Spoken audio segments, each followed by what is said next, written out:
નમસ્કાર મિત્રો, જે હવે પછીનો જે નેક્સ્ટ પ્રોજેક્ટ છે તે પણ કામલપુર પ્રાથમિક શાળાનો જ પ્રોજેક્ટ છે. હવે આપણે ત્યાંના વિદ્યાર્થી પાસેથી જાણશી કે શું છે તે સમગ્ર પ્રોજેક્ટ. તમારું નામ આપી દો પહેલાં તો. મકવાણા દક્ષભાઈ હીરાભાઈ. પંડ્યા કાન રાજેશભાઈ.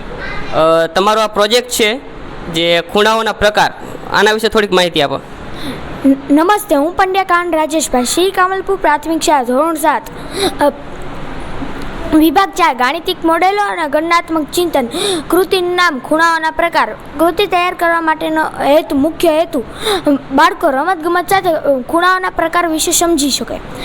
સાધન સામગ્રી: 2 કાર્ડબોર્ડ, સ્કેચ પેન, પેન્સિલ, માપપટ્ટી, કોણ માપક અને ચાર્ટ પેપર. રીત: સૌપ્રથમ 12 સેમી ત્રિજ્યાવાળું વર્તુળ દોરશું, પછી તેને કટ કરી લેશું.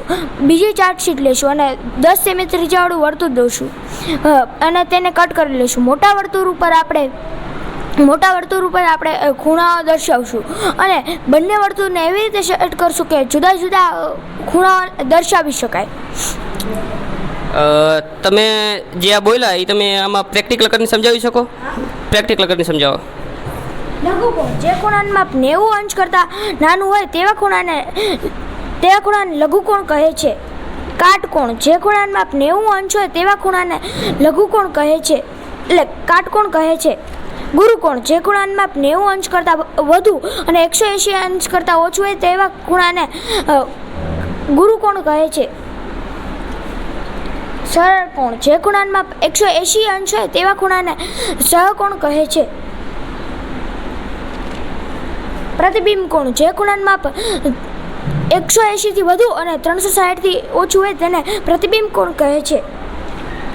સંપૂર્ણ કોણ: જે ખૂણાનું માપ 360 અંશ હોય તેવા ખૂણાને સંપૂર્ણ કોણ કહે છે.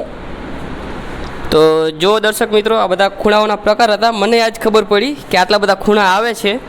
હવે આપણે જે અત્યાર સુધીના પ્રોજેક્ટ જોયા એમાં તમને સૌથી સરસ અને બેસ્ટ પ્રોજેક્ટ કયો લાગ્યો તે તમે કોમેન્ટમાં બતાવજો કે કઈ શાળાનો પ્રોજેક્ટ તમને સૌથી સરસ લાગ્યો. જય હિન્દ.